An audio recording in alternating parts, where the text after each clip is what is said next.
اعوذ باللہ من الشیطان الرجیم بسم اللہ الرحمن الرحیم وَاعْلَمُوا أَنَّكُمْ إِلَيْهِ تُحْشَرُونَ.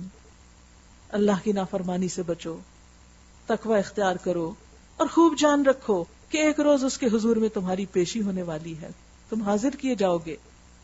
انسانوں میں کوئی تو ایسا ہے جس کی باتیں دنیا کی زندگی میں تمہیں بہت بھلی معلوم ہوتی ہیں اور وہ اپنی نیک نیتی پر بار بار خدا کو گواہ ٹھہراتا ہے، بات بات پہ قسم کھاتا ہے، مگر حقیقت میں وہ بدترین دشمن حق ہوتا ہے. انہی لوگوں کے ظاہر سے دھوکہ مت کھاؤ. جیسے عبداللہ بن ابی نبی صلی اللہ علیہ وسلم مسجد میں خطبہ دے رہے ہوتے تھے تو آ جاتا تھا اور کہتا لوگوں ان کی بات سنو. لوگ تو پہلے ہی سن رہے ہیں، آپ کیا کہہ رہے ہیں، صرف یہ بتانے کے لیے کہ میں آپ کے ساتھ ہوں، حالانکہ دل میں آپ کے ساتھ نہیں تھا. ایسے لوگ قسمیں کھا کھا کر اپنی وفاداریوں کو یقین دلاتے ہیں لیکن اندر سے منافق ہوتے ہیں. فرمایا کہ حقیقت میں وہ الد الخصام ہے. وَإِذَا تَوَلَّى سَعَى فِي الْأَرْضِ لِيُفْسِدَ فِيهَا. جب اسے اقتدار حاصل ہو جاتا ہے تو زمین میں اس کی ساری دوڑ دھوپ اس لیے ہوتی ہے کہ فساد پھیلائے. جب اسے پاور ملتی ہے تو وہ تباہی پھیلاتا ہے، کھیتوں کو غارت کرے، نسل انسانی کو تباہ کرے. حالانکہ اللہ جسے وہ گواہ بنا رہا تھا فساد کو ہرگز پسند نہیں کرتا. اور جب اس سے کہا جاتا ہے کہ اللہ سے ڈر، اتق اللہ، اللہ سے ڈر، تو اپنے وقار کا خیال اس کو گناہ پہ جما دیتا ہے، ضد میں آ جاتا ہے. حضرت عمر کو کسی نے ایک دفعہ کہا تھا اتق اللہ، تو عمر نے اپنا گال زمین پہ رکھ دیا تھا کہ ہاں عمر کو سب سے زیادہ اللہ سے ڈرنا چاہیے. یہ تھی ان کی عاجزی. لیکن اس کے برعکس جو لوگ ایروگنٹ ہوتے ہیں، اگر ان کو کوئی نصیحت بھی کر دے کہ خدا سے ڈرو تو بگڑ جاتے ہیں. اور ایسے شخص کے لیے تو بس جہنم ہی کافی ہے. یعنی تکبر تو وہی توڑا جائے گا جا کے حطامہ میں، اور وہ بہت برا ٹھکانہ ہے. دوسری طرف انسانوں میں کوئی ایسا بھی ہے من یشری نفسہ ابتغاء مرضات اللہ، جو اللہ کی رضا چاہنے کے لیے اپنی جان کھپا دیتا ہے، اپنا آپ بیچ ڈالتا ہے، اپنی پرواہی نہیں کرتا، وہ اپنا آپ لگا دیتا ہے اللہ کی خاطر. ایسے بندوں پر اللہ بہت مہربان ہے. واللہ رؤوف بالعباد. وہ جیسے ایک شعر ہے نا کہ تو بچا بچا کے نہ رکھ اسے، تیرا آئینہ ہے وہ آئینہ کہ شکستہ ہو تو عزیز تر ہے نگاہ آئینہ ساز میں. جو اللہ کی خاطر ٹوٹے، جو اللہ کی خاطر یوز ہو جائے. کہتے نا لوگ ہمیں یوز کرتے ہیں، اللہ کی خاطر یوز ہو جائیں، اللہ کی خاطر ٹوٹ جائیں، اللہ کی خاطر سب کچھ قربان کر دیں، ساری عنایتیں اللہ کی آپ پر آ جائیں گی. اللہ کی عنایتیں اور شفقتیں، محبتیں، رحمتیں آپ ہی کے لیے ہیں. پھر اب یہ آپ کے اوپر ہے کہ آپ کیا کرتے ہیں، بچا کے رکھتے ہیں یا بیچ ڈالتے ہیں. یا ایھا الذین آمنوا ادخلوا فی السلم کافہ، اے ایمان والو تم پورے کے پورے اسلام میں داخل ہو جاؤ اور شیطان کی پیروی نہ کرو کہ وہ تمہارا کھلا دشمن ہے. پورے کے پورے 100% کمٹمنٹ ود اللہ سبحانہ وتعالی. پک اینڈ چوز نہیں کہ یہ دین کی، یہ اللہ کی بات مانیں گے اور یہ نہیں. جو صاف صاف ہدایات تمہارے پاس آ چکی ہیں، اگر ان کو پا لینے کے بعد پھر تم نے لغزش کھائی تو خوب جان رکھو کہ اللہ سب پر غالب اور حکیم و دانا ہے. ان ساری نصیحتوں اور ہدایتوں کے بعد بھی لوگ سیدھے نہ ہو تو کیا وہ اب اس بات کے منتظر ہیں کہ اللہ بادروں کا چتر لگائے، فرشتوں کے پرے ساتھ لیے خود سامنے آ موجود ہو اور فیصلہ ہی کر ڈالا جائے؟ آخرکار سارے معاملات پیش تو اللہ ہی کے حضور ہونے والے ہیں. اب دیکھیے پچھلے سپارے میں اللہ سبحانہ وتعالیٰ ڈائریکٹ 3 دفعہ بنی اسرائیل کو خطاب کر، یا بنی اسرائیل، بہت پیار سے، اے اسرائیل کے بچوں، اے اسرائیل کے بیٹوں.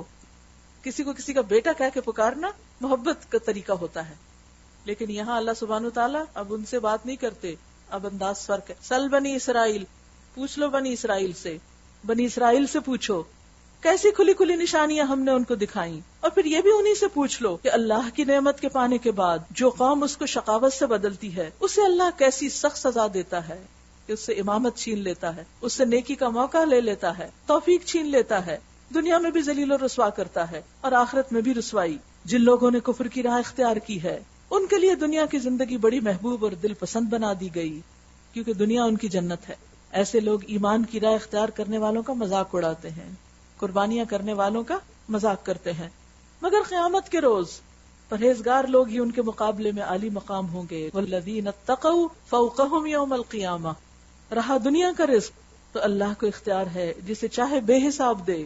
یہ تو اللہ کی تقسیم ہے، ایمان والوں کو بھی دیتا ہے اور منافقوں کو بھی دیتا ہے اور فاسقوں کو بھی اور سب کو. یہ تو جس کو جب چاہے جتنا چاہے عطا کرے. یہ کوئی کرائٹیریا نہیں ہے کہ اللہ اس سے بہت راضی ہے اس لیے اس کو زیادہ ملا ہوا ہے، یا جس کے پاس زیادہ ہے وہ ضرور بہت اچھا انسان ہی ہوگا.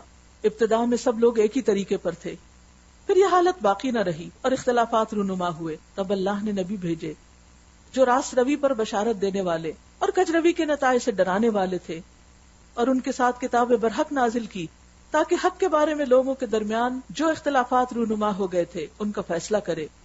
اور ان اختلافات کے رونما ہونے کی وجہ یہ نہ تھی کہ ابتدا میں لوگوں کو حق بتایا نہیں گیا تھا، نہیں، اختلاف ان لوگوں نے کیا جنہیں حق کا علم دیا جا چکا تھا۔ یہ ایک اور بہت بڑی مصیبت، بہت دفعہ لوگ لا علمی کی وجہ سے اختلاف کرتے، جانتے نہیں تو رائے مختلف ہو جاتی ہیں، ڈزنٹ میٹر، ایسا ہونا بہت نیچرل ہے، جب پتہ چل جاتا ہے تو رائے متفق ہو جاتی ہے۔ لیکن کچھ لوگ جان بوجھ کر علم آنے کے باوجود بھی اختلاف کرتے ہیں، اور یہ اختلاف ضد کی وجہ سے ہوتا ہے، ہٹ درمی کی وجہ سے ہوتا ہے، ایروگنس ہوتی ہے اس میں، اپنے آپ کو انسان منوانا چاہتا ہے، مفادات کی وجہ سے ایسا ہوتا ہے کہ انسان اپنے فائدے کے اوپر حرف نہیں آنے دیتا، زد نہیں آنے دیتا۔ انہوں نے روشن ہدایات پا لینے کے بعد محض اس لیے حق کو چھوڑ کر مختلف طریقے نکالے کہ وہ آپس میں زیادتی کرنا چاہتے تھے۔ پس جو لوگ انبیاء پر ایمان لے آئے انہیں اللہ نے اپنے اذن سے اس حق کا راستہ دکھا دیا جس میں لوگوں نے اختلاف کیا۔ کتنی خوبصورت بات یہاں کر دی گئی کہ جب اختلافات ہوں تو کس کی طرف دیکھیں، کہاں جائیں؟ انبیاء کے راستے کی طرف، حق کی طرف، قرآن و سنت کی طرف۔ قرآن پاک میں من یعتصم باللہ فقد ہدی الی صراط مستقیم، جس نے اللہ کو مضبوط تھام لیا وہ سیدھے راستے پہ چل پڑا۔ اسی طرح نبی صلی اللہ علیہ وسلم نے فرمایا ترکت فیکم امرین، میں تم میں دو چیزیں چھوڑ کر جا رہا ہوں، اگر ان کو مضبوط پکڑو گے تو کبھی گمراہ نہ ہوگے۔ جہاں اختلاف ہو، جہاں مشکل ہو، وہاں قرآن و سنت کی طرف رجوع کرو۔ واللہ یہدی من یشاء الی صراط مستقیم، اللہ جس کو چاہتا ہے سیدھے راستے کی طرف ہدایت دیتا ہے۔ ام حسبتم، کیا تم نے یہ سمجھ رکھا ہے، ان تدخلوا الجنہ، کہ تم جنت میں داخل ہو جاؤ گے، ولما یأتکم مثل الذین خلوا من قبلکم، حالانکہ ابھی تم پر وہ سب کچھ نہیں گزرا جو تم سے پہلے ایمان لانے والوں پہ گزر چکا۔ جنت میں جانا آسان نہیں، جنت کا راستہ مشکلات سے گھیر دیا گیا ہے۔ نبی صلی اللہ علیہ وسلم کو جب وہ راستہ دکھایا گیا تو آپ پریشان ہو گئے کہ بہت ہمت والے ہی یہاں پہنچیں گے۔ ایسے ہوتا ہے نا کہ جب آپ کو کسی چوٹی پہ چڑھنا ہوتا ہے تو کچھ لوگ آدھے راستے جاتے ہیں، کچھ قریب پہنچ کے تھک جاتے ہیں کہ بس اور نہیں ہوتا، آپ بہت صبر کر لیا، اور کچھ لوگ جو واقعی اولو العزم ہوتے ہیں وہ پہنچ کے رہتے ہیں کہ نہیں اتنا آگے تو آگے جانا کیا مشکل ہے، اس کو بھی اب کر ہی لیتے ہیں۔ تو اسی طرح جنت کے راستے میں جگہ جگہ رکاوٹیں ہیں، جگہ جگہ مشکلات، جگہ جگہ تکلیفیں ہیں، روز ایک نیا امتحان ہے، روز ایک نیا ٹیسٹ ہے۔ تو فرمایا کہ تم سمجھتے ہو یوں ہی جنت میں چلے جاؤ۔ سورۃ عنکبوت میں آتا ہے احسب الناس ان یترکوا ان یقولوا آمنا وهم لا یفتنون، کیا لوگ سمجھتے ہیں کہ یوں ہی چھوڑ دیے جائیں گے کہ انہوں نے کہہ دیا ہم ایمان لائے اور وہ آزمائے نہ جائیں گے؟ ہم نے تو پہلوں کو بھی آزمایا تھا، تم کو بھی آزمائیں گے تاکہ ہم جان کر دیکھیں کہ مومن کون ہے، منافق کون ہے۔ اور یہاں بھی کیا فرمایا کہ پہلوں کے ساتھ کیا ہوا، مستہم البأساء والضراء وزلزلوا، ان پہ سختیاں گزری، مصیبتیں آئیں، ہلا مارے گئے، حتیٰ کہ وقت کا رسول اور اس کے ساتھ ہی اہل ایمان چیخ اٹھے، متی نصر اللہ، اللہ کی مدد کب آئے گی، الا ان نصر اللہ قریب، سنو اللہ کی مدد قریب۔ اور یہ یاد رکھیے کہ زندگی میں جب کوئی چیز انتہائی مشکل موڑ پہ آ جائے تو سمجھے کہ اب مدد قریب ہے۔ جیسے رات انتہائی اندھیرے کے بعد روشنی میں بدل جاتی، کہ جب بالکل جیسے کہ باٹل نیک ہو جانا کسی چیز کا، بالکل آخری دموں پہ آگے فرمایا کہ مدد آ جائے کیونکہ ٹیسٹ پورا ہو گیا، امتحان کمپلیٹ ہو گیا ہے۔ آپ دیکھیں کہ جب امتحان ہوتے ہیں ایک کے بعد ایک دیتے جاتے ہیں، پھر تھک جاتے ہیں اینڈ پہ آ کے، پھر آپ کہتے ہیں کب ختم ہوں گے، بس ختم ہی ہونے والے، تھوڑا سا صبر۔ بچہ پیدا ہوتا ہے نا تو ماں لیبر پین سے گزرتی ہے اور کیا چاہتی ہے، تکلیف دور ہو، لیکن ڈاکٹر کیا کہتے ہیں تکلیف بڑھنی چاہیے، تکلیف دور ہو تو وہ ڈر جاتے ہیں کہ نہیں تو کام خراب ہونے لگا ہے، پھر مزید انجیکشن دیتے ہیں یا دوا دیتے ہیں جس سے پین بڑھتی ہے۔ اور بچہ کب ڈیلیور ہوتا ہے، جب پین اپنی انتہائی شدت کو پہنچ جاتی، اور یہی فطرت کا قانون ہے۔ ہر جگہ جب حالات انتہائی مشکل ہوتے ہیں تو اللہ تعالیٰ وہیں سے خیر نکال دیتا ہے۔ اس لیے جس شخص پر بھی کسی بھی طرح کی کوئی تنگی، تکلیف اور پریشانی ہو، اسے صبر سے کام لینا چاہیے اور اللہ کا شکر ادا کرتے رہنا چاہیے، اور کثرت سے اللہ کو یاد کرتے رہنا چاہیے، کثرت سے نمازیں پڑھنی چاہیے، دعائیں مانگنی چاہیے۔ الا ان نصر اللہ قریب، خوشخبریاں ان لوگوں کے لیے کہ جو مشکلات میں اللہ کا راستہ نہ چھوڑیں کہ ان کی مدد ضرور ہو کر رہے گی۔ یسألونک ماذا ينفقون، پوچھتے ہیں کیا خرچ کریں، سب کو پتا ہے، پھر کیوں پوچھتے ہیں؟ مراد یہ تھا کہ اللہ کے راستے میں کیا خرچ کریں، کیونکہ اپنی ضروریات پر، بیوی بچوں کی، دنیا کے تعیشات پر خرچ کرنا سب کو آتا ہے، لیکن اللہ سے پوچھنے کا مطلب کیا ہے کہ نیکی کے کون سے کام ہیں جن میں ہم خرچ کریں. جواب دیجئے کہ جو مال بھی تم خرچ کرو اپنے والدین پر، کیونکہ جب بیوی بچے ہو جاتے ہیں تو والدین بھول جاتے ہیں، رشتہ داروں پر کیونکہ وہ ہمیں کچھ نہیں دیتے تو ہم کیوں دیں، یتیموں پر اگنورڈ، آرفنز کون پوچھتا ہے ان کو، کیونکہ جس بچے کا ماں باپ ہوتے ہیں تو سب ان کو جا کے گفٹ دیتے ہیں کیونکہ ماں باپ جواباً دیتے ہیں یا یہ کہ اپریشیٹ کرتے ہیں. لیکن یتیم کا بدلہ کون دے گا؟ یتیم خود بھی نہیں دے سکتا. کہا اس کو دو، مسکینوں پر جو اپنی ضروریات پوری نہیں کر سکتے، واپس کچھ نہیں ملے گا، ان کو جا کے دو. مسافروں پہ خرچ کرو کیونکہ وہ تو سفر کر کے چلے جائیں گے، پھر تمہیں کون دے گا؟ تو مراد یہ ہے کہ وہاں دو جہاں سے تمہیں نہیں ملتا. والدین پہ انسان جب خرچ کرتا ہے جب ان کے پاس نہیں ہوتا، جب اپنی جاب پہ ہوتے ہیں، اپنا سب کچھ ہوتا ہے، پھر تو وہ آپ پہ خرچ کرتے ہیں. لیکن جب وہ ضرورت مند ہوتے ہیں تو پھر اولاد چھپنے لگتی ہے کہ ابھی ہم سے کچھ مانگ نہ بیٹھیں، ابھی تو ہمارے اپنے بہت خرچے ہو گئے.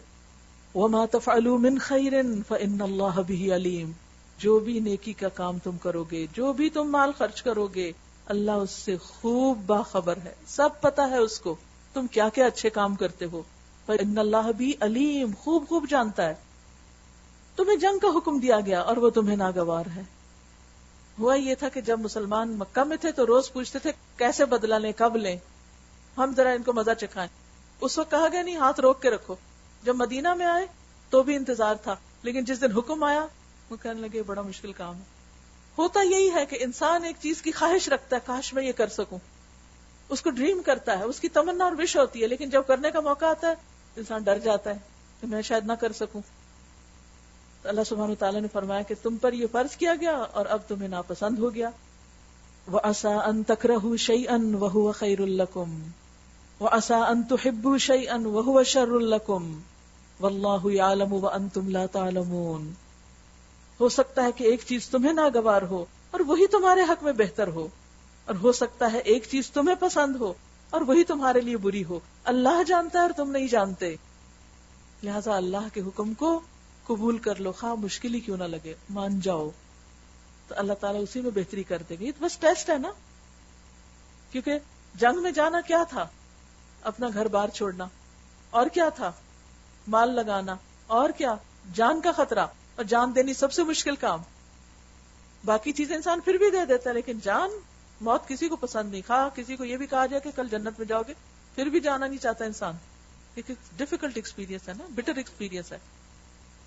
تو پھر فرمایا کہ نہیں، جو حکم سخت مشکل بھی لگے، دین کا کوئی حکم، یہاں تو جنگ کی بات ہے نا، اب میرے آپ کے لیے یہ حکم نہیں تو کوئی اور حکم اس جگہ پر لے آئیں. سوچئے وہ کون سا حکم ہے آج تک جو آپ کو کرنا، آپ کو پتہ بھی اللہ کا حکم ہے اور آپ نہیں کر رہے، کرنا نہیں چاہتے کیونکہ آپ کو بڑا مشکل لگتا، آپ کو سخت ناگوار ہے، آپ کو بہت ناپسند ہے. اب اس کو کر لو کیونکہ اللہ جانتا اور تم نہیں جانتے. تمہیں لگتا ہے بہت مشکل ہے، نہیں کر سکتا، میں کر ہی نہیں سکتا. نہیں، تم کر سکتے، کر کے دکھاؤ، کرو، یہی تمہارے حق میں بہتر ہے. دیکھیے دوا کس کو اچھی لگتی؟ کون سرجری کرانا چاہتا خوشی سے کہ آؤ مجھے چیر پھاڑ دو؟ مگر کچھ چیزوں کے لیے ضرورت ہوتی، وہی تمہارے حق میں بہتر ہے. کڑوی دوا اچھی نہیں مگر تمہارے لیے اب ضرورت ہے، تم کو لینی ہے. یہی اصول زندگی کے سارے معاملات میں. اور اس کو تو کہیں لکھ کے لگا لیں کہ جس چیز کو کرنے کو دل چاہے اور کرنے کا موقع نہ ملے تو سوچیں کہ اسی میں بہتری ہو. کوئی نہیں کرنے کو دل چاہتا، کریں اس کو، شاید اسی میں بہتری ہو. لیکن ظاہر اپرووڈ بائی اللہ سبحانہ وتعالی کہ وہ کام ہے جائز، حلال، درست. کیونکہ اللہ نے جتنے بھی حکم دیے ہیں، قرآن اتارا ہے، انزلہ بعلمہ، اپنے علم کے ساتھ اتارا ہے، اور اللہ کا علم ہر چیز پر محیط ہے. ولا یحیطون بشیء من علمہ الا بما شاء. اور بندوں کا علم وہ تو کچھ بھی احاطہ نہیں کر سکتے سوائے اس کے کہ جتنا ان کو اللہ نے خود دیا. لوگ پوچھتے ہیں ماہ حرام میں لڑنا کیسا ہے؟ کہو اس میں لڑنا بہت برا ہے، مگر راہ خدا سے لوگوں کو روکنا اور اللہ سے کفر کرنا اور مسجد حرام کا راستہ خدا پرستوں پہ بند کرنا اور حرم کے رہنے والوں کو وہاں سے نکالنا اللہ کے نزدیک اس سے بھی زیادہ برا ہے. اور فتنہ خون ریزی سے شدید تر ہے، الفتنہ تو اکبر من القتل. اور یہ سب کچھ مشرکین مکہ کر رہے تھے، اور پھر مسلمانوں کی کسی بھی ایکشن پر ان کو بلیم کرتے. تو کہا تم اپنے آپ کو بھی دیکھو کیا کر رہے ہو، وہ تم سے لڑے ہی جائیں گے، حتیٰ کہ اگر ان کا بس چلے تو تمہیں اس دین سے پھیر لے جائیں. یعنی ان کی تمہارے خلاف جنگ ختم نہیں ہوگی جب تک کہ وہ تم کو تمہارے دین سے پھیر نہ دیں. اگر تم پھر جاؤ پھر وہ خوش ہیں تم سے. اور یہ خوب سمجھ لو کہ تم میں سے جو کوئی اس دین سے پھرے گا اور کفر کی حالت میں جان دے گا اپنی دنیا بنانے کی خاطر، اپنا حال حلیہ طرز عمل سب کچھ ایسا کہ مسلم آئیڈینٹی بالکل ختم ہو جائے اور دل سے بھی ایمان چلا جائے، تو یاد رکھو کہ پھر جو شخص کفر کی حالت میں جان دے گا، دین سے پھرے گا، اس کے اعمال دنیا اور آخرت دونوں میں ضائع ہو جائیں گے. ایسے سب لوگ جہنمی ہیں اور ہمیشہ جہنم ہی میں رہیں گے، بخلاف اس کے جو لوگ ایمان لے آئے اور جنہوں نے خدا کی راہ میں اپنا گھر بار چھوڑا اور جہاد کیا، وہ رحمت الہی کے جائز امیدوار ہیں اور اللہ ان کی لغزشوں کو معاف کرنے والا ہے، کیونکہ سلپس تو ہر ایک سے ہوتی ہے، سب پھسلتے ہیں، اور اپنی رحمت سے انہیں نوازنے والا ہے. پوچھتے ہیں شراب اور جوئے کا کیا حکم ہے؟ کہو ان دونوں چیزوں میں بڑی خرابی ہے. اگرچہ ان میں لوگوں کے لیے کچھ منافع بھی ہیں مگر ان کا گناہ ان کے فائدے سے بہت زیادہ ہے. تو جس چیز میں گناہ زیادہ ہو، جس کا نقصان زیادہ ہو، وہ نہیں کرنا چاہیے، بالکل لاجیکل. پوچھتے ہیں ہم راہ خدا میں کیا خرچ کریں؟ کہو جو کچھ تمہاری ضرورت سے زیادہ ہو.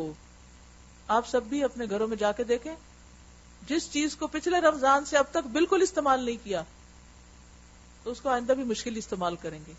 کوشش کریں اس کو ان کو دے دیں جن کو ضرورت ہے. قل العفو، جو زائد ضرورت ہے نکالو اس کو، ڈی جنکنگ کرو. اس طرح اللہ تمہارے لیے صاف صاف احکام بیان کرتا ہے. سیدھی سی بات ہے، سمپل سا رول ہے، بتا دیا، اب خود فیصلہ کرو. ابھی لسٹ تھوڑی دی جائے گی کہ اچھا اپنے کلازٹ میں سے اتنے کپڑے نکال دو، اپنے کیبنٹ میں سے اتنے برتن نکال دو، اپنے فلان جگہ سے اتنا نکال دو. یہ تو نہیں لکھ کے دیا جائے گا، خود سوچو. اس طرح اللہ تمہارے لیے صاف صاف احکام بیان کرتا ہے شاید کہ تم دنیا اور آخرت دونوں کی فکر کرو. پوچھتے ہیں یتیموں کے ساتھ کیا معاملہ کیا جائے؟ کہو جس طرز عمل میں ان کے لیے بھلائی ہو وہی اختیار کرنا بہتر. آپ دیکھیں آنسرز کا کیا انداز ہے، جواب کتنے بہترین ہیں. خود اپنی عقل سے بھی کام لو، جو چیز اچھی ہے وہ کرو ان کے لیے. اگر تم اپنا اور ان کا خرچ اور رہنا سہنا مشترک رکھو تو اس میں کوئی مذائقہ نہیں. ہر چیز کا جواب 2 نہیں ہوتا، بہت سی چیزیں ان بٹوین بھی ہوتی ہیں. اسی لیے تو انسان کو عقل دی. اگر ہر چیز میتھمیٹیکل ہوتی تو اس عقل کی کیا ضرورت تھی؟ ہر چیز کی پھر قرآن میں لسٹیں مل جاتی اور بس آپ وہ لسٹیں پکڑے پھرتے اور اس کے مطابق تھنگس ٹو ڈو کی لسٹ لے کے کام کرتے رہتے. تو پھر تو عقل جیسی نعمت کی ضرورت ہی نہیں تھی. اسی طرح دین کے معاملے میں بھی بہت جگہ پر انسان کو کامن سینس اور عقل استعمال کرنے کے لیے کہا گیا ہے. آخر وہ تمہارے بھائی بند ہی تو ہیں. برائی کرنے والے اور بھلائی کرنے والے دونوں کا حال اللہ پر روشن ہے. سب پتا ہے کون ٹھیک کر رہا ہے اور کون غلط، کون ڈنڈی مار رہا ہے. اللہ چاہتا تو اس معاملے میں تم پر سختی کرتا، مگر وہ صاحب اختیار ہونے کے ساتھ صاحب حکمت بھی ہے. پکڑے گا لیکن فوراً نہیں پکڑتا، مہلت دیتا، شاید سنبھل جائے. تم مشرک عورتوں سے ہرگز نکاح نہ کرنا جب تک کہ وہ ایمان نہ لے آئیں. ایک مومن لونڈی مشرک شریف زادی سے بہتر ہے اگرچہ وہ تمہیں بہت پسند ہو. اب دیکھیں اس ماحول میں خاص طور پر بچوں کے لیے بہت فتنے اٹریکشنز ہیں. بعض اوقات ایسی جگہ جا اٹکتے ہیں بیچارے کہ جہاں نکاح کرنا جائز نہیں. تب اسی کا جواب یہاں پر آیا کہ مشرکین سے نکاح جائز نہیں جب تک ایمان نہ لے آئیں، جب تک مسلمان نہ ہو جائیں. اس کے مقابلے میں ایک معمولی لانڈی جو ہے یا غلام عورت جو ہے وہ بہتر ہے کیونکہ اس کے اندر ایمان ہے.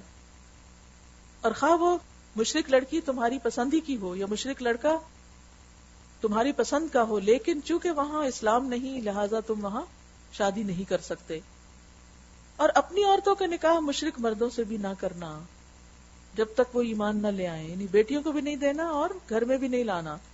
ایک مومن غلام مشرک شریف سے بہتر ہے اگرچہ وہ تمہیں بہت پسند ہو.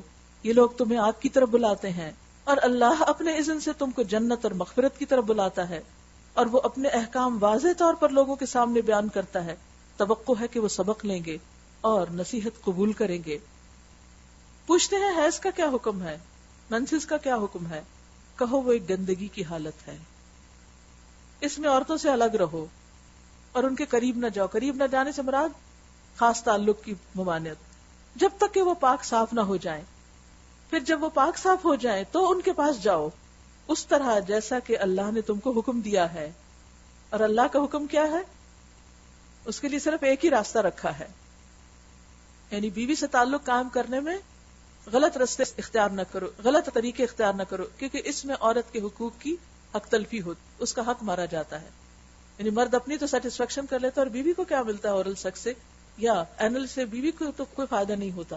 تو اس لیے اللہ اس بات کی اجازت نہیں دیتا کہ کسی بھی دو طرفہ معاملے میں ایک فریق فائدہ اٹھائے اور دوسرا محروم رہے. اس لیے کھول کے بتا دیا کہ بیویوں کے ساتھ تعلق اس طریقے پہ قائم کرو جس کا اللہ نے تم کو حکم دیا ہے. اللہ ان لوگوں کو پسند کرتا ہے جو بدی سے باز رہیں اور پاکیزگی اختیار کریں. اللہ محبت کرتا ہے توبہ کرنے والوں سے، اور اللہ کو محبت ہے پاک صاف رہنے والوں سے. لہذا پھر ایسے سوال کرنا کہ یہ جائز ہے اور یہ ناجائز ہے، ایسا کرے یا نہ کرے، یہ دیکھو کہ اللہ کے محبوب بندے کیا کرتے ہیں، ان کی روش اختیار کرو. تمہاری عورتیں تمہاری کھیتیاں ہیں. بعض عورتیں اس پہ ناراض ہوتی ہیں کہ کھیتیاں کیوں ہیں، ہمیں ڈیگریڈ کر دیا گیا. کھیتی کی قدر و قیمت کسان سے پوچھیں. لوگ جانے دے دیتے اپنی زمینوں کے پیچھے. اور آپ دیکھیں کہ کھیتی تو اتنی خوبصورت چیز ہے کہ جس سے فائدے اور نفع ہی کی توقع کی جا سکتی ہے. تمہیں اختیار ہے، جس طرح چاہو اپنی کھیتی میں جاؤ. جس طرح چاہو سے مراد غلط رستوں سے جاؤ نہیں. وَأْتُوا الْبُيُوتَ مِنْ أَبْوَابِهَا، پیچھے حکم گزر چکا ہے کہ صحیح طریقے اختیار کرو. یہاں مراد یہ ہے کہ جس وقت چاہو ان سے تعلق قائم کر سکتے. اس میں کسی ٹائم کی ریسٹرکشن نہیں، کیونکہ پیچھے ریسٹرکشن کی بات ہو رہی ہے نا کہ مینسز میں نہیں آپ تعلق قائم کر سکتے. تو یہاں آپ کیا کہا کہ جب پاک ہو جائیں تو پھر ان سے جس وقت چاہو تعلق قائم کرو، مگر اپنے مستقبل کی فکر کرو اور اللہ کی ناراضی سے بچو. یعنی صرف انہی خواہشات کو پورے نہ کرتے رہو بلکہ بڑے مقاصد کے لیے بھی کام کرو. اور اسی طرح یہ ہے کہ صرف اس تعلق کو شہوت رانی کا تعلق نہ بناؤ بلکہ اولاد کی بھی فکر کرو. اولاد بھی ہونی چاہیے. خوب جان لو کہ تمہیں ایک دن اس سے ملنا ہے، یعنی اللہ سے، اور پھر وہ تم سے پوچھے گا تم کیا کر کے آئے ہو. اور اے نبی، جو تمہاری ہدایات کو مان لیں انہیں فلاح و سعادت کا مجدہ سنا دو، ان کو خوشخبری دے دو جو تمہاری بات مانے. کیونکہ اس تعلق کو عبادت قرار دیا گیا، لہٰذا اس تعلق کو جو حلال جائز درست طریقے سے قائم کرے گا اس کے لیے اجر ہی اجر ہے، اس کے لیے خوشخبری ہے. پھر فرمایا اللہ کے نام کو ایسی قسمیں کھانے کے لیے استعمال نہ کرو جن سے مقصود نیکی اور تقوی اور بندگان خدا کی بھلائی کے کاموں سے باز رہنا ہو. یعنی غلط جگہوں پر اللہ کا نام استعمال نہ کرو. اور بعض لوگوں کی عادت ہوتی ہے کہ بلا وجہ قسمیں کھاتے رہتے ہیں، یعنی بات بات پہ قسم مت کھاؤ. اللہ تمہاری ساری باتیں سن رہا ہے اور سب کچھ جانتا ہے. جو بے معنی قسمیں، لغو قسمیں، واللہ واللہ باللہ، یہ اس طرح کی قسمیں تم بلا ارادہ کھا لیتے ہو، ان پر اللہ گرفت نہیں کرتا. لیکن یاد رکھیے کہ اللہ کو لغو پسند بھی نہیں. مگر جو قسمیں تم سچے دل سے کھاتے ہو ان کی باز پر وہ ضرور کرے گا، ان کا حساب ہوگا کہ ان کو پورا کیا یا نہیں. اللہ بہت درگزر کرنے والا اور بردبار ہے. جو لوگ اپنی عورتوں سے تعلق نہ رکھنے کی قسم کھا بیٹھتے ہیں ان کے لیے 4 مہینے کی مہلت ہے. کسی عورت کو اس کے حقوق سے محروم نہیں کیا جا سکتا، بس 4 مہینے. اس سے زیادہ اس کو تم سسپینڈڈ حالت میں نہیں چھوڑ سکتے کہ نہ تم اس سے تعلق قائم کرو، نہ اس سے بات کرو، نہ اسے بساؤ اور نہ اسے طلاق دے کے فارغ کرو. اگر انہوں نے رجوع کر لیا تو اللہ معاف کرنے والا اور رحیم ہے. یعنی اگر دوبارہ سے راضی ہو گئے تو ٹھیک ہے، اور اگر انہوں نے طلاق ہی کی ٹھان لی ہو تو جانے رہیں کہ اللہ سب کچھ سنتا اور جانتا ہے. لیکن ان بٹوین نہیں. جن عورتوں کو طلاق دی گئی ہو وہ 3 مرتبہ ایام ماہواری آنے تک اپنے آپ کو روکے رکھیں، اور ان کے لیے یہ جائز نہیں کہ اللہ نے ان کے رحم میں جو کچھ پیدا فرمایا ہو اسے چھپائیں. یعنی اگر ایک عورت کا شوہر فوت ہو گیا یا ڈائیورس ہو گئی اور وہ پریگننٹ تھی اس حالت میں، تو وہ اس وقت تک شادی نہیں کر سکتی دوسری جگہ جب تک کہ اس بچے کو ڈیلیور نہ کر دے جو کسی اور شوہر سے تھا. انہیں ہرگز ایسا نہ کرنا چاہیے اگر وہ اللہ اور روز آخر پر ایمان رکھتی ہیں. ان کے شوہر تعلقات درست کر لینے پر آمادہ ہوں تو وہ اس عدت کے دوران میں انہیں پھر اپنی زوجیت میں واپس لے لینے کے حقدار ہیں. یعنی اگر طلاق دی اور عدت کے دوران شوہر واپس لینا چاہتا تو لے سکتا، الا یہ کہ 3 طلاقیں ہو گئی. وَلَهُنَّ مِثْلُ الَّذِي عَلَيْهِنَّ بِالْمَعْرُوفِ، عورتوں کے بھی ویسے ہی حقوق ہیں جیسے مردوں کے حقوق ان پر ہیں، ایسے ہی عورتوں کے حقوق مردوں پر ہیں. البتہ مردوں کو ان پر ایک درجہ حاصل ہے، اور یہ بات سب عورتوں کو سمجھ لینی چاہیے، اور اسی میں بھلائی ہے. کیونکہ جب ہم مرد بننے کی کوشش کرتے ہیں، ہر چیز میں برابری کرنے لگتے ہیں یا برابری سے بھی اوپر جانے لگتے ہیں، تو خود ہی مشقتوں میں گرتے ہیں، خود پرابلم میں آتے ہیں.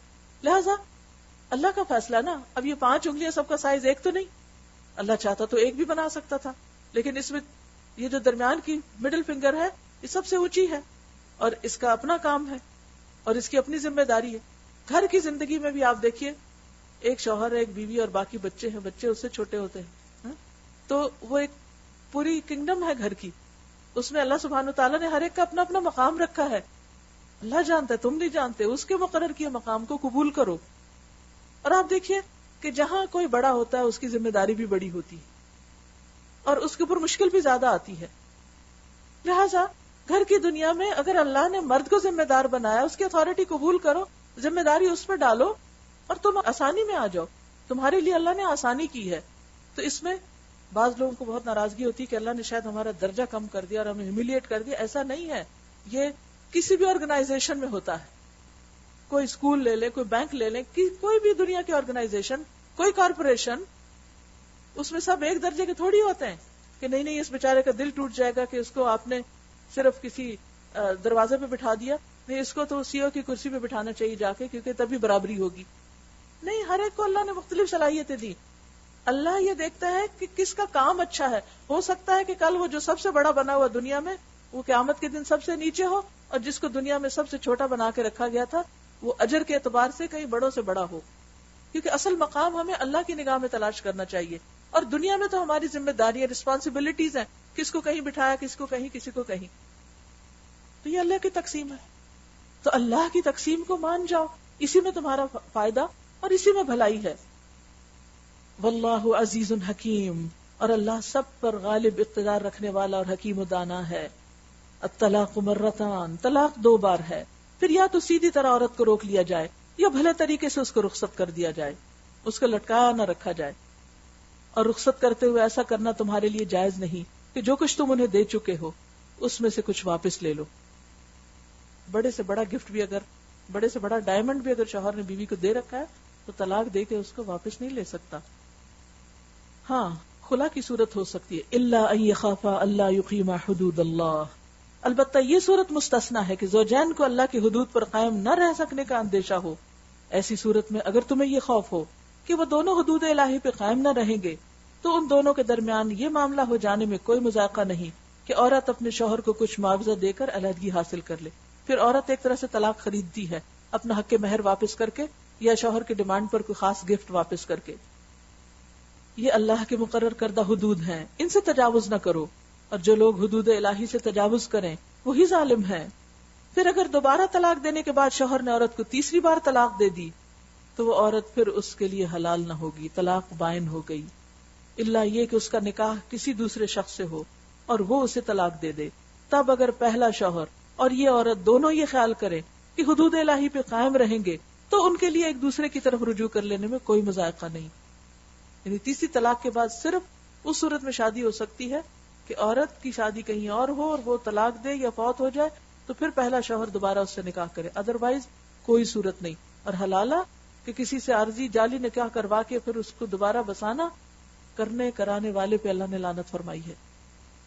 یہ اللہ کی مقرر کردہ حدیں ہیں جنہیں وہ ان لوگوں کی ہدایت کے لیے واضح کر رہا ہے جو اس کی حدوں کو توڑنے کا انجام جانتے ہیں. اور جب تم عورتوں کو طلاق دے دو اور ان کی عدت پوری ہونے کو آ جائے تو یا بھلے طریقے سے انہیں روک لو یا بھلے طریقے سے رخصت کر دو, محض ستانے کی خاطر انہیں نہ روکے رکھنا کہ یہ زیادتی ہوگی. اور جو ایسا کرے گا یعنی عورت کو ستائے گا وہ در حقیقت آپ اپنے ہی اوپر ظلم کرے گا. کسی پہ ظلم کرنا دراصل خود پہ ظلم کرنا ہوتا ہے. کسی کے ساتھ زیادتی دراصل اپنے ساتھ زیادتی ہوتی ہے. آج دنیا میں اللہ نے کچھ لوگوں کو زیادہ طاقت دے رکھی ہوتی, کوئی مقام زیادہ دے رکھا تھا, کسی بھی لحاظ سے ان کو بڑائی دے رکھی ہوتی, تو بہت سے لوگ اس مقام کو پا کر بھول جاتے ہیں, دھوکے کا شکار ہو جاتے ہیں اور وہ اپنے چھوٹوں پر ظلم و زیادتی کرنے لگتے ہیں. کسی کو بھی ایسا کرنے کا کوئی حق نہیں, اور جو کسی کے ساتھ کرے گا وہ اپنے ہی ساتھ برا کرے گا. اللہ کی آیات کا کھیل نہ بناؤ, بھول نہ جاؤ کہ اللہ نے کس نعمت عظمیٰ سے تمہیں سرفراز کیا. تم امت وسط ہو, تم کیا کام کر رہے ہو اور تمہارے گھریلو معاملات کیسے ہیں. دیکھیے جو شخص, جو لوگ, جو قوم اپنے گھر کے نظام کو درست نہیں رکھ سکتی وہ بڑھ کر ساری دنیا میں دین کا کام کیسے کرے گی, وہ سب تک اللہ کا پیغام کیسے پہنچائے گی جس نے گھر کے کانفلکٹ نہیں ریزالو کیے. اور اس میں دونوں کی ذمہ داری ہوتی ہے، مرد کی بھی اور بیوی کی بھی. دونوں کو اپنا اپنا فریضہ سمجھنا چاہیے کہ اس کا فرض کیا ہے اور دوسرے کا حق کیا ہے. وہ تمہیں نصیحت کرتا ہے کہ جو کتاب اور حکمت اس نے تم پر نازل کی ہے اس کا احترام ملحوظ رکھو، اللہ سے ڈرو اور خوب جان لو کہ اللہ کو ہر بات کی خبر ہے. جب تم اپنی عورتوں کو طلاق دے چکو اور وہ اپنی عدت پوری کر لیں تو پھر اس میں مانے نہ ہو کہ وہ اپنے زیر تجویز شوہروں سے نکاح کر لیں جبکہ وہ معروف طریقے سے باہم مناکحت پر راضی ہوں. تمہیں نصیحت کی جاتی ہے کہ ایسی حرکت ہرگز نہ کرنا اگر تم اللہ اور روز آخر پر ایمان لانے والے ہو. تمہارے لیے شائستہ اور پاکیزہ طریقہ یہی ہے کہ اس سے باز رہو، اللہ جانتا ہے تم نہیں جانتے. یہ دیکھیے بار بار آ رہا ہے، اللہ جانتا ہے تم نہیں جانتے. جہاں قوانین کی بات ہوگی وہاں یہ بات آئے گی، کیونکہ جتنے بھی شریعت کے قوانین اللہ نے ہم کو دیے ہیں وہ اللہ نے اپنے علم کی بنا پر ہمیں دیے ہیں. تو جو حکمت سمجھ آ جائے تو ٹھیک، نہ بھی آئے تو عمل کرنا ضروری ہے، یہ کہہ کر کہ میں نہیں جانتا اللہ جانتا ہے، مجھے تو اللہ کا حکم ملا، مجھے اس پر عمل کرنا ہے. دیکھیے دنیا میں جب کوئی آپ کو مثلا ڈاکٹر دوا دیتا ہے تو آپ سارا کچھ اس کا یہ تھوڑی کہتے ہیں اپنے علم کی روشنی پہلے مجھے سارا کچھ بتاؤ کہ یہ دوا تم مجھے کیوں دے رہے ہو، پھر اس کے بعد میں کھاؤں گا. یا اسی طرح ہر ایک حجت تھوڑی کرتے ہیں. کچھ لوگوں کی اتھارٹی تو مانتے ہیں دنیا میں بھی، تو دین کے معاملے میں اللہ کی اتھارٹی کو قبول کرو. تمہیں نصیحت کی جاتی ہے کہ ایسی حرکت ہرگز نہ کرنا اگر تم اللہ اور روز آخر پر ایمان لانے والے ہو. تمہارے لیے شائستہ اور پاکیزہ طریقہ یہی ہے کہ اس سے باز رہو، اللہ جانتا ہے تم نہیں جانتے. جو باپ چاہتے ہو کہ ان کی اولاد پوری مدت رضاعت تک دودھ پیے تو مائیں اپنے بچوں کو مکمل 2 سال دودھ پلائیں. اس صورت میں بچے کے باپ کو معروف طریقے سے انہیں کھانا کپڑا دینا ہوگا، یعنی عورت کا نان نفقہ شوہر کے ذمے ہے، خواہ طلاق دے چکا ہو، لیکن اگر بچے کو دودھ پلوائے گا تو عورت کا کھانا پینا اور کپڑا دے گا جب تک بچہ دودھ پیے گا. مگر کسی پر اس کی وسعت سے بڑھ کر بار نہ ڈالنا چاہیے، یعنی عورت کو بھی یہ نہیں کرنا چاہیے کہ نہیں مجھے اتنا مہنگا کپڑا اور اتنا مہنگا کھانا چاہیے. نہ تو ماں کو اس وجہ سے تکلیف میں ڈالا جائے کہ بچہ اس کا ہے، یعنی ایک باپ جو ہے وہ بیوی کو، بچے کی ماں کو ایکسپلائٹ نہ کرے کہ اب یہ مجبور ہے، پریشان ہوگی، ستائی جائے گی، اس لیے پلٹ آئے گی یا ہماری ہی بات مانے گی. اور اسی طرح ماں کو بھی یہ نہیں کرنا چاہیے کہ چونکہ بچہ شوہر کا ہے اور قانون جو ہے وہ اس کو سپورٹ کر رہا ہے لہٰذا وہ بڑی سے بڑی ڈیمانڈز کرنے لگے. اور نہ باپ ہی کو اس وجہ سے تنگ کیا جائے کہ بچہ اس کا ہے. دودھ پلانے والی کا یہ حق جیسا بچے کے باپ پر ہے ویسا ہی اس کے وارث پر بھی ہے، یعنی باپ کی عدم موجودگی میں وارثوں کو پھر یہ نان نفقہ دینا ہوگا، جیسے اگر باپ فوت ہو گیا ہو مثلا. لیکن اگر فریقین باہمی رضامندی اور مشورے سے دودھ چھڑانا چاہیں تو ایسا کرنے میں کوئی مذائقہ نہیں، یعنی ضروری نہیں کہ دودھ پلوایا ہی جائے، بچہ کسی اور سے بھی پی سکتا ہے، اور اب تو ڈبے کا بھی ہے. لیکن اگر فریقین باہمی رضامندی اور مشورے سے دودھ چھڑانا چاہیں تو ایسا کرنے میں کوئی مذائقہ نہیں، کوئی حرام نہیں ہے، غلط نہیں ہے، جرم نہیں. اور اگر تمہارا خیال اپنی اولاد کو کسی غیر عورت سے دودھ پلوانے کا ہو تو اس میں بھی کوئی حرج نہیں، دودھ پی سکتا ہے بچہ کسی بھی عورت کا، بشرطے کہ اس کا جو کچھ معاوضہ طے کرو وہ معروف طریقے پر ادا کرو. اس عورت کو بھی پے کرنا ہوگا تو بہتر ہے مائی کو دے دو کچھ.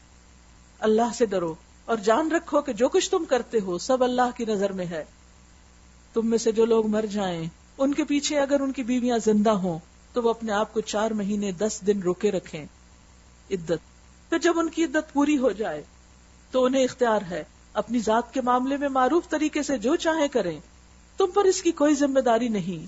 اللہ تم سب کے اعمال سے باخبر ہے. زمانہ عدت میں خواہ تم ان بیوہ عورتوں کے ساتھ منگنی کا ارادہ اشارے کنائے میں ظاہر کر دو، خواہ دل میں چھپائے رکھو، دونوں صورتوں میں کوئی مذائقہ نہیں. ہاں منہ سے بول کے نہیں کہہ سکتے، یعنی عدت کی مدت میں لڑکی کو نکاح کا پیغام نہیں دے سکتے، اشاروں میں بات پہنچائی جا سکتی تاکہ اس کے ذہن میں رہے. عدت سے باہر آئے تو پھر رشتہ بھیجا جائے گا. اللہ جانتا ہے کہ ان کا خیال تو تمہارے دل میں آئے گا ہی.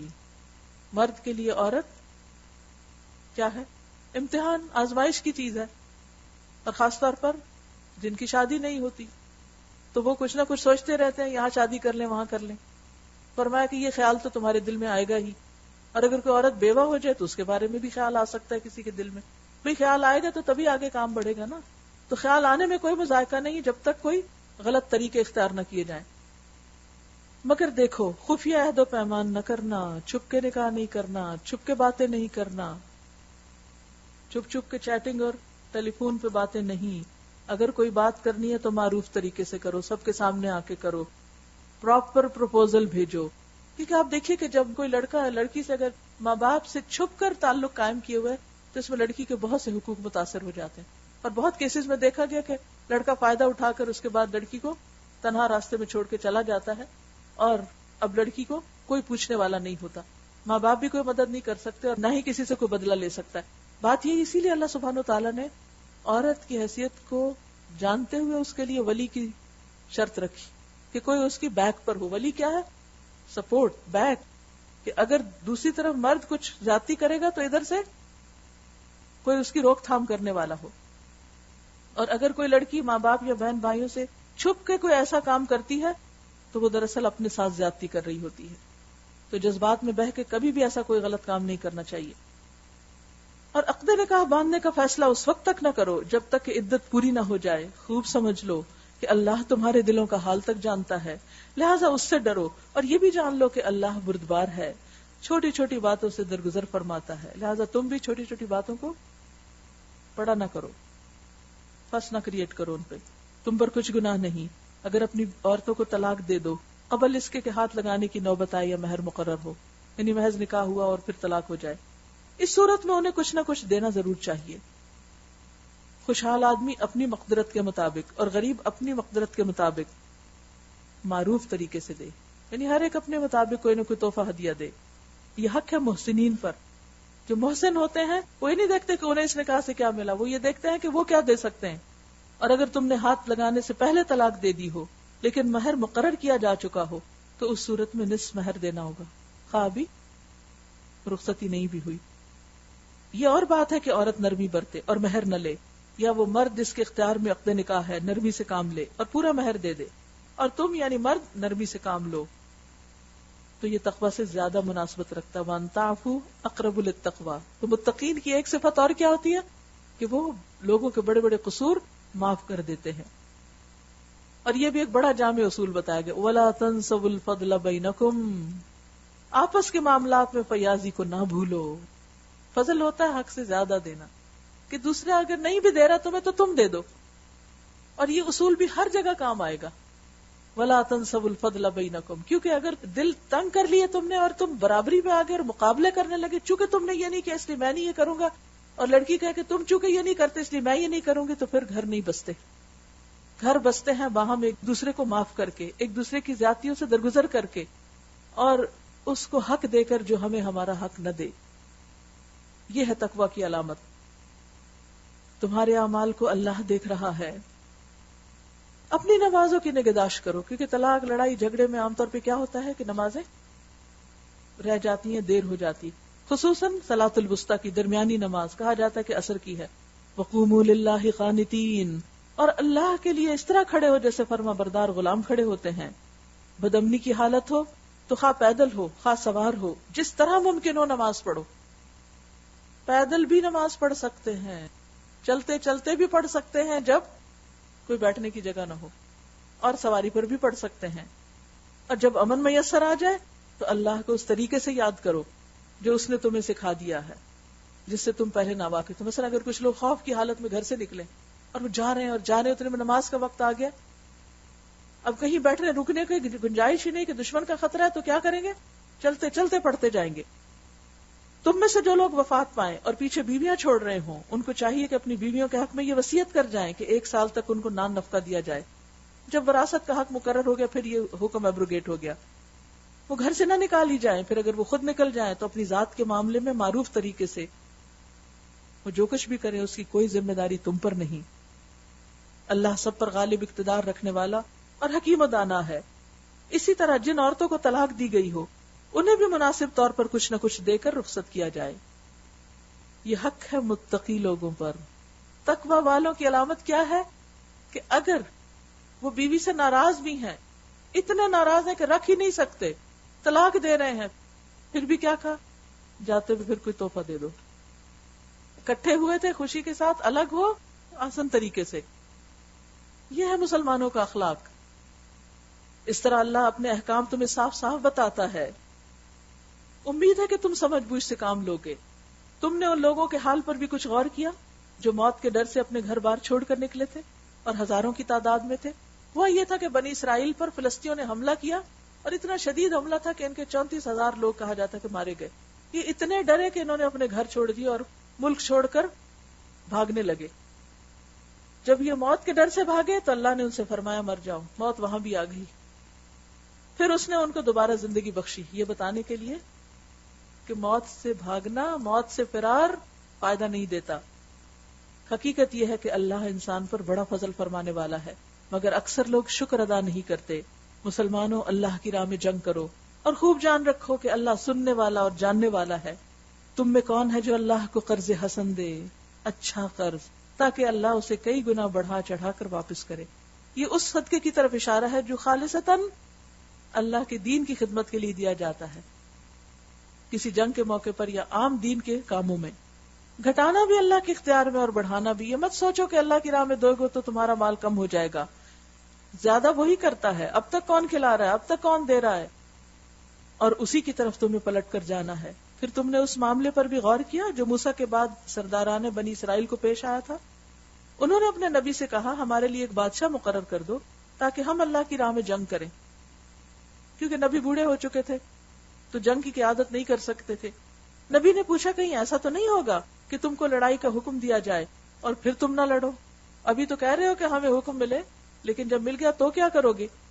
وہ کہنے لگے بھلا یہ کیسے ہو سکتا کہ ہم راہ خدا میں نہ لڑے جبکہ ہمیں اپنے گھروں سے نکال دیا گیا ہے اور ہمارے بال بچے ہم سے جدا کر دیے گئے. آپ کو معلوم ہے کہ جب اس طرح لوگ ڈر کے نکلتے ہیں تو کسی کا بچہ کہیں، کسی کے رشتے دار کہیں. زلزلہ جب آیا تھا اس وقت بھی یہی، تو خوف کے مارے یا کسی جنگ کے موقع پر عموماً یہ صورت پیش آتی ہے. مگر جب ان کو جنگ کا حکم دیا گیا تو ایک قلیل تعداد کے سوا وہ سب پیٹ موڑ گئے، اور اللہ ان میں سے ایک ایک ظالم کو جانتا ہے. ان کے نبی نے ان سے کہا کہ اللہ نے طالوت کو تمہارے لیے بادشاہ مقرر کیا ہے. یہ سن کر وہ بولے ہم پر بادشاہ بننے کا وہ کیسے حقدار ہو گیا؟ اس کے مقابلے میں بادشاہی کے ہم زیادہ مستحق ہیں. یہ ہر دور میں رہا ہے کہ لوگ کسی کی لیڈرشپ کو ماننے سے گھبراتے اور کوئی نہ کوئی نقص نکال کر اس کو نہ ماننا چاہتے ہیں. تو انہوں نے بھی اعتراض، پہلے کہا کہ کوئی لیڈر ملے ہم کو، پھر اللہ نے جب دیا تو کہا یہ کیسا لیڈر ہے، وہ تو کوئی بڑا مالدار آدمی نہیں. یہ انسان کی کمزوری ہے کہ جس کے پاس مال ہو اس کو وہ سب سے بڑی چیز سمجھتا ہے. نبی نے جواب دیا اللہ نے تمہارے مقابلے میں اسی کو منتخب کیا ہے اور اس کو دماغی اور جسمانی دونوں قسم کی اہلیتیں فراوانی کے ساتھ عطا فرمائی ہیں. تو لیڈرشپ کے لیے دو بڑی چیزیں، دو اہم چیزیں، علم اور جسم. علم کی وسعت اور جسم کی وسعت. وسعت سے مراد کہ انسان اسٹرانگ ہو، باروب ہو اور وہ کام کر سکے جس کے لیے اس کو وہ ذمہ داری دی گئی ہے. اور اللہ کو اختیار ہے کہ اپنا ملک جسے چاہے دے. اللہ بڑی وسعت رکھتا ہے، سب کچھ اس کے علم میں ہے. اس کے ساتھ ان کے نبی نے ان کو یہ بھی بتایا کہ خدا کی طرف سے اس کے بادشاہ اس کے ساتھ ان کے نبی نے ان کو یہ بھی بتایا کہ خدا کی طرف سے اس کے بادشاہ مقرر ہونے کی علامت یہ ہے کہ اس کے عہد میں وہ صندوق تمہیں واپس مل جائے گا جس میں تمہارے رب کی طرف سے تمہارے لیے سکون قلب کا سامان ہے. کہا جاتا ہے کہ ایک باکس تھا جس میں بنی اسرائیل کے تبرکات تھے، موسیٰ علیہ السلام کی عصا تھی، کچھ من و سلوا تھا، تورات کے کچھ نسخے تھے وغیرہ وغیرہ. تو وہ اس جنگ کے موقع پر جب یہ بھگدڑ میں نکلے تو صندوق ساتھ نہیں لے جا سکے، تو اس کا انہیں بڑا غم تھا اور یہ کہتے تھے کہ وہ کسی طرح ہمارے پاس واپس آ جائے. تو یہاں وعدہ کیا گیا کہ اگر تم اپنا کام کرو گے تو اللہ اپنا وعدہ پورا کرے گا اور تمہارا صندوق تمہیں واپس مل جائے گا، جس میں آل موسیٰ اور آل ہارون کے چھوڑے ہوئے تبرکات ہیں اور جس کو اس وقت فرشتے سنبھالے ہوئے ہیں. یا اللہ، اب دیکھیے کہ دشمن کے نرغے میں، دشمن کے ہاتھ میں بھی چیز ہو تو اللہ اپنے فرشتوں کے ذریعے حفاظت کرتا ہے، جیسے موسیٰ کی اس میں کی تھی. جس کو اللہ رکھے اسے کون چکے. یعنی اللہ نے ہمت نہیں دی، توفیق نہیں دی دشمنوں کو کہ وہ ان تبرکات کو نقصان پہنچائیں. اگر تم مومن ہو تو یہ تمہارے لیے بہت بڑی نشانی ہے. پھر جب طالوت لشکر لے کر چلا تو اس نے کہا ایک دریا پر اللہ کی طرف سے تمہاری آزمائش ہونے والی ہے. یہ ہو نہیں سکتا کہ امتحانوں کے بغیر، آزمائشوں کے بغیر انسان کسی کامیابی کو پہنچے. کہا جو اس کا پانی پیے گا وہ میرا ساتھی نہیں، میرا ساتھی صرف وہ ہے جو اس سے پیاس نہ بجھائے. ہاں ایک آدھ چلو کوئی پی لے تو کوئی حرج نہیں، مگر ایک گروہ قلیل کے سوا وہ سب کے سب اس دریا سے سیراب ہوئے، خوب پیٹ بھر کے پانی پیا. صرف 313 لوگ ایسے رہ گئے تھے کہ جنہوں نے پانی اس طرح نہ پیا. پھر جب طالوت اور اس کے ساتھی مسلمان دریا پار کر کے آگے بڑھے تو انہوں نے طالوت سے کہہ دیا آج ہم میں جالوت اور اس کے لشکروں کا مقابلہ کرنے کی طاقت نہیں. کیونکہ انسان جب سفر لمبا کر کے محنت مشقت کر کے خوب پیٹ بھر کے بیٹھ جائے تو کیا ہوتا ہے, پھر تراویح نہیں پڑی جاتی. بعض لوگ تو افطاری اتنی کرتے ہیں کہ وہ مغرب کی نماز ہی قضا کر دیتے ہیں. افطار کے وقت کے لیے بھی یہاں ایک اچھا اصول آپ کو مل رہا ہے, چلو بھر پانی, تھوڑا سا پانی, ایک کھجور, اور پہلے یکسوئی سے نماز, پھر اس کے بعد کھانا. لیکن جو لوگ یہ سمجھتے تھے کہ انہیں ایک دن اللہ سے ملنا ہے, انہوں نے کہا بارہا ایسا ہوا ہے, کم من فئۃ قلیلۃ غلبت فئۃ کثیرۃ باذن اللہ, کہ ایک قلیل گروہ اللہ کے اذن سے ایک بڑے گروہ پہ غالب آ گیا. اللہ صبر کرنے والوں کا ساتھی ہے, اللہ کی مدد صبر کرنے والوں کو ملے گی. اور جب وہ جالوت اور اس کے لشکروں کے مقابلے پر نکلے تو انہوں نے دعا کی, ربنا افرغ علینا صبرا وثبت اقدامنا وانصرنا علی القوم الکافرین, اے ہمارے رب ہم پر صبر کا فیضان کر, ہمارے قدم جما دے, اور اس کافر گروہ پر ہمیں فتح نصیب کر. آخر کار اللہ کے اذن سے انہوں نے کافروں کو مار بھگایا, اور داؤد نے جالوت کو قتل کر دیا, اور اللہ نے اسے سلطنت اور حکمت سے نوازا, دنیا میں ریوارڈ دیا, بڑا کام بڑا اجر, اور جن جن چیزوں کا چاہا اس کو علم دیا. اگر اس طرح اللہ انسانوں کے گروہ کو دوسرے گروہ کے ذریعے سے ہٹاتا نہ رہتا تو زمین کا نظام بگڑ جاتا. اللہ تعالیٰ بیلنس قائم رکھتا ہے, لیکن دنیا کے لوگوں پر اللہ کا بڑا فضل ہے کہ وہ اس طرح دفع فساد کا انتظام کرتا ہے. تلک آیات اللہ نتلوها علیک بالحق وانک لمن المرسلین, یہ اللہ کی آیات ہیں جو ہم ٹھیک ٹھیک تم کو سنا رہے ہیں, اور تم یقیناً ان لوگوں میں سے ہو جو رسول بنا کر بھیجے گئے ہیں. سبحانک اللہم وبحمدک نشہد ان لا الہ الا انت نستغفرک ونتوب الیک. السلام علیکم ورحمۃ اللہ وبرکاتہ. سبحان اللہ وبحمدہ سبحان اللہ العظیم سبحان اللہ وبحمدہ عدد خلقہ ورضا نفسہ وزنة عرشہ ومداد کلماتہ. یہ جو دوسری دعا ہے نا سبحان اللہ وبحمدہ, پہلے ترجمہ بتا دیتی ہوں. پاک ہے اللہ اور اسی کی تعریف ہے, پاک ہے اللہ بہت بڑا, پاک ہے اللہ اور اسی کی تعریف ہے اس کی مخلوق کی تعداد کے برابر, اس کی ذات کی رضا کے برابر, اس کے عرش کے وزن اور اس کے کلمات کی سیاہی کے برابر. یہ اتنی بڑی تعداد ہے جو ہماری امیجنیشن سے باہر ہے. جب انسان یہ تسبیح کرتا ہے کہ میں اللہ کی اتنی بار تسبیح کرتا ہوں, تو اس کا فائدہ نبی صلی اللہ علیہ وسلم نے یہ بتایا حضرت جویریہ کو. جب وہ آپ صلی اللہ علیہ وسلم گھر سے نکلے تو وہ عبادت کر رہی تھی, واپس آئے تو عبادت کر رہی تھی. آپ نے فرمایا جب سے میں نکلا ہوں اور واپس آیا ہوں میں نے یہ کلمات پڑھے ہیں اور یہ اس پر بھاری ہیں جو تم نے اب تک کیا ہے. تو بات یہ ہے کہ بعض اوقات ہمارے پاس وقت کی کمی ہوتی ہے, دوسری طرف اللہ سبحانہ وتعالیٰ نے ایسی چیزیں بھی سکھا رکھی ہیں, لیکن چونکہ ہماری علم میں نہیں ہوتی اس لیے ہم فائدہ نہیں اٹھاتے. تو خصوصاً فجر کے بعد یعنی صبح شام کی دعاؤں کے موقع پر, صبح کی دعاؤں کے موقع پر یہ جو دوسری دعا ہے اس کو ضرور پڑھیے.